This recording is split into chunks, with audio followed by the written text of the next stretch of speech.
안녕하세요. 베아트리체의 책 산책입니다.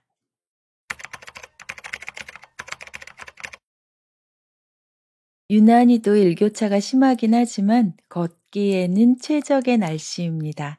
예전에 비하면 요즘은 걷는 분들이 무척 많아지셨죠. 그런데 아직까지도 걷기를 생각만 하고 실천을 미루고 계신 분들을 위해 20년간 다양한 증상의 환자들을 가까이 지켜보면서 병의 종류를 막론하고 가장 좋은 치료약이 걷기라는 것을 알아냈다는 나가오 박사의 걷기 예찬, 병의 90%는 걷기만 해도 낫는다 준비했습니다. 펴낸 곳은 북라이프입니다. 아파서 못 걷는 것이 아니라 걷지 않아서 아픈 것이라는 작가의 말 들어보실게요. 나는 효고현 아마가사키 시에서 나가오 클리닉이라는 병원을 운영하는 의사다. 동네 병원인 만큼 외래 진료에는 다양한 환자가 내원한다. 고혈압, 당뇨병, 고지혈증 등의 생활 습관병을 앓는 환자, 소화기관이 좋지 않은 환자, 우울증이나 불면증을 겪는 환자, 암 환자, 무릎이나 허리에 통증을 느끼는 정형외과 쪽 환자까지 다양한 질환과 증상으로 고생하는 환자들이 진료실을 찾기 때문에 치료 방법은 다르지만 어떤 병이든 공통으로 나누는 대화가 있다. 평소에 잘 걸으세요? 자주 걸으셔야 해요. 걷기만 해도 한결 나아지거든요. 진료실을 찾는 환자들에게 매일 하는 말이다. 걷기를 생활화하면 더는 의사를 찾지 않게 된다. 이 점만큼은 확신할 수 있다. 병의 대부분은 걷지 않아서 발생한다. 현대사회에서 우울증, 암, 알레르기, 면역계 질환 등의 다양한 질병이 증가하는 까닭은 우리가 잘 걷지 않기 때문이다. 의사는 환자를 진찰하고 병명을 확정 지으면 일단 약부터 처방하려 든다. 환자도 병을 낫게 하거나 증상을 없애는 약을 처방받기 위해 병원을 찾는다. 의료란 원래 식이요법과 운동요법을 선행한 다음에 약물요법을 진행하는데 최근 몇십 년 동안은 약물요법이 압도적인 우위를 차지했다. 이 현상은 과연 올바를까? 환자의 건강을 해치는 생활 습관들을 고칠 수 있도록 조언하는 것이야말로 의사의 본분은 아닐까? 의대에 진학하기 전부터 이런 생각을 해왔다.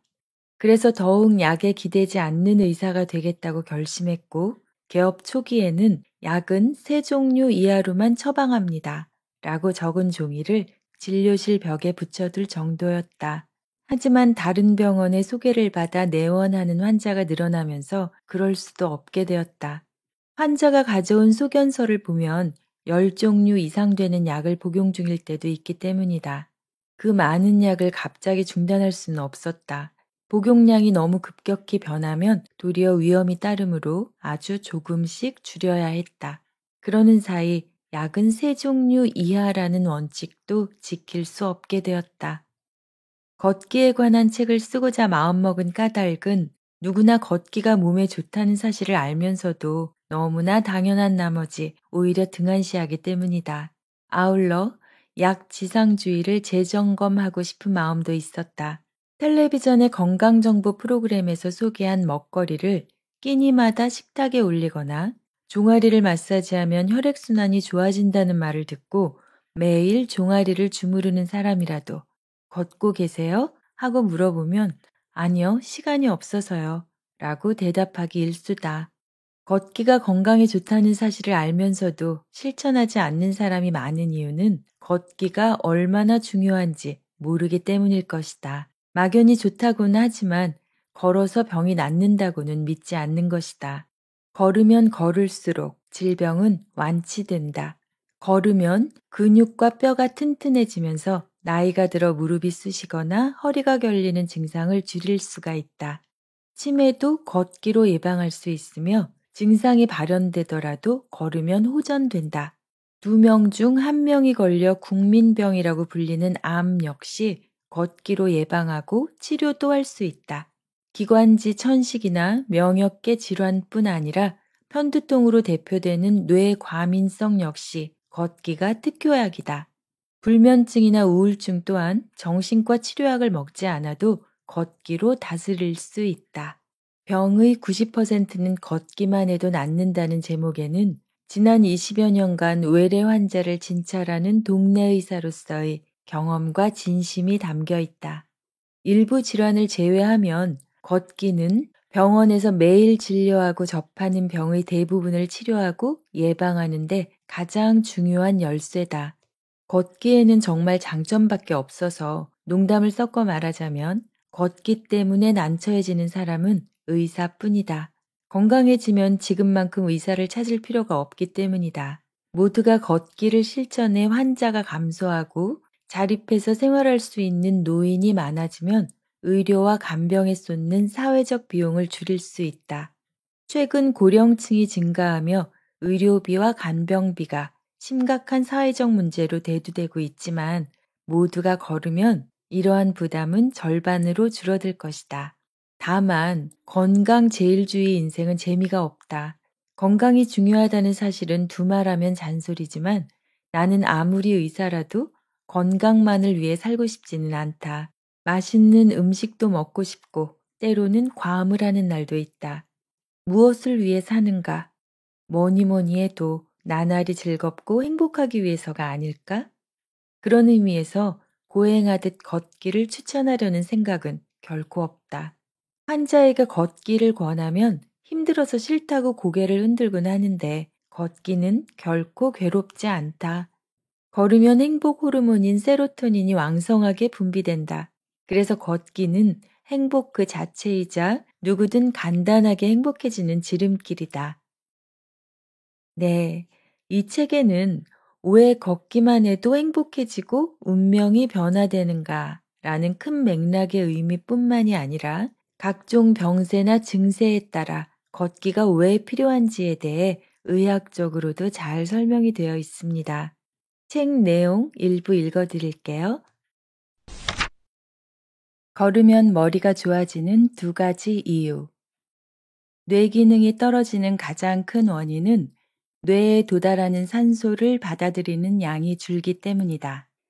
뇌에 도달하는 산소의 양을 늘리기 위해서는 체내에 들어오는 산소를 빨아들이는 힘을 키우는 방법과 혈액순환을 촉진시키는 방법이 있다. 유산소 운동을 하면 최대 산소 섭취량을 끌어올릴 수 있다. 걷기가 습관화된 사람은 산소를 들이마시는 힘이 좋아지므로 뇌에 도달하는 산소가 늘어나 뇌의 노화를 늦출 수 있다. 혈액순환 역시 걸으면 좋아진다. 산소를 머금은 혈액은 심장에서 출발해서 동맥과 정맥을 타고 노폐물을 회수하며 다시 심장으로 돌아온다. 그런데 심장에서 가장 멀리 떨어진 다리에서 심장으로 돌아오려면 중력을 거슬러야 한다. 이때 혈액이 다시 돌아가도록 돕는 것이 근육이다. 특히 제2의 심장이라 불리는 종아리 근육은 수축과 팽창을 통해 펌프 역할을 하며 혈액순환을 돕는다. 걸을 때는 종아리를 사용하므로 다리에서 심장까지 혈액이 밀려 올라가 혈액순환이 좋아진다. 결론적으로 걸으면 머리가 좋아지는 첫 번째 이유는 산소 섭취량이 증가하고 혈액순환이 좋아져 산소가 뇌에 골고루 퍼지기 때문이다. 네, 그렇다면 우리가 따로 혈액순환제를 챙겨 먹을 필요도 없어지고 매번 뭉치는 종아리 마사지를 받을 이유도 사라지니 걷기는 가성비 갑이라는 말이 틀린 말도 아닌 것 같네요. 2번째 이유 들어볼게요. 손, 발, 눈, 귀 등 우리의 신체는 외부의 정보를 받아들여 뇌에 전해주고 뇌의 명령을 받아 움직이는 뇌의 출장 기관이다. 그러니 손과 발을 움직이면 뇌를 사용하는 것이나 마찬가지다. 실제로 손이나 발을 사용하면 뇌 내의 신경세포가 자극을 받아 시냅스라는 신경세포의 접합부가 연장된다. 연장된 시냅스는 다른 신경세포와 연결되면서 새로운 신경회로를 만들어낸다. 이것이 걸으면 머리가 좋아지는 직접적인 이유다. 네, 머리가 좋아진다는 말은 뇌과학적으로 간단히 말하자면 뇌 안의 신경세포가 풍부하고 신경끼리 잘 연결된 상태를 가리킨다고 합니다.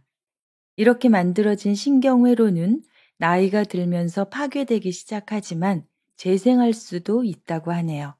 걸으면서 손, 발을 사용하면 신경세포가 자극을 받아 다시 연결되기 때문이라고 합니다. 다시 재생할 수 있다니 정말 다행 중 다행이죠. 그래서 걷기가 신경 사이의 네트워크를 활성화하고 신경세포의 수를 늘리는 비결이라는 겁니다. 우리가 책을 읽으면 새로운 지식을 습득할 수 있고 사고가 촉발돼 새로운 아이디어가 떠오르기도 하죠. 이런 독서와 똑같은 효과를 걷기에서도 얻을 수 있다고 강조합니다. 이렇게 걷기가 무엇보다 뇌를 젊어지게 한다니 요즘 의술이 발달해서 외모야 젊어 보인다 해도 뇌까지 성형을 할 수는 없잖아요. 그런 의미에서 보자면 걷기는 뇌 성형이라고 하면 딱 맞는 말일 수도 있을 것 같네요. 제대로 알아야 제대로 걷는다. 이번엔 걷기에 대한 실질적인 방법입니다. 다리로만 걸으면 하체에 힘이 쏠려 많이 지칩니다. 그래서 체간 근육을 적절히 사용하면 전신의 운동량이 늘어나는 반면 여러 근육에 힘이 분산돼 한결 편하게 느껴집니다. 여기서 체간이란 몸통을 가리킵니다. 제대로 걷는 법에 대한 방법이 꽤 많이 나와 있는데요. 다 알려드리고 싶지만 이걸 다 알려드리면 출판사에서 너무 싫어하겠죠? 한 가지만 알려드릴게요. 팔꿈치입니다. 나이는 걸을 때 팔꿈치를 얼마나 뒤로 당기는가에 나타난다고 합니다. 왜 팔꿈치가 중요할까요? 팔꿈치를 뒤로 당기면 견갑골이 움직이기 때문입니다. 즉, 움직일 곳은 팔이 아니라 견갑골인 것입니다. 견갑골 주변은 온 몸에서 근육이 가장 많다고 합니다. 그 큰 근육을 움직이며 걷는 것입니다. 간단히 방법을 알려드리자면요. 팔이 앞으로 나갈 때는 팔 안쪽을 살짝 굽힙니다. 영상의 그림을 참고하면서 들어보세요. 이때 팔꿈치는 행진할 때처럼 배보다 앞으로 나가면 안 되고요. 팔이 뒤로 나갈 때는 팔꿈치를 최대한 많이 당깁니다.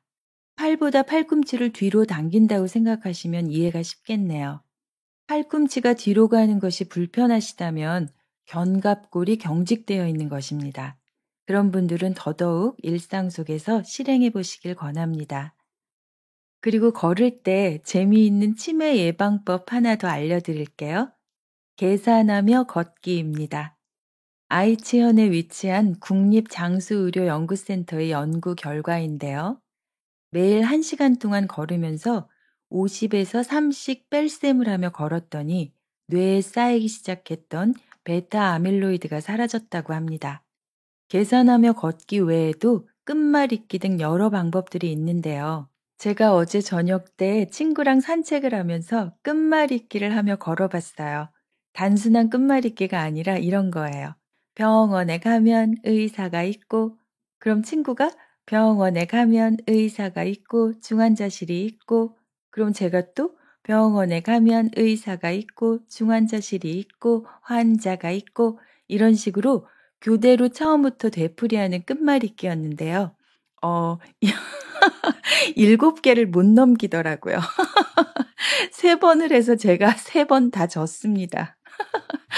요즘은 치매 환자의 연령층이 점점 낮아지고 있다고 하니 앞으로는 저 혼자 걸을 때 50에서 3씩 뺄셈을 하며 걸어보려고 합니다. 네. 우리가 책을 읽는 것은 참 중요하지만 그보다 더 중요한 것은 실천입니다. 오늘 제가 소개해드린 책이 여러분의 생활에 녹아들어 건강을 잘 챙기셨으면 하는 마음입니다. 정말 바쁘시다면 저녁 퇴근길에 2정거장만 일찍 내려 봄 기운을 즐기며 걸어서 귀가하시는 것은 어떨까요? 이 또한 이 책에 나와 있는 팁이었습니다. 삶을 변화시키는 15분의 기적, 베아트리체의 책 산책이었습니다.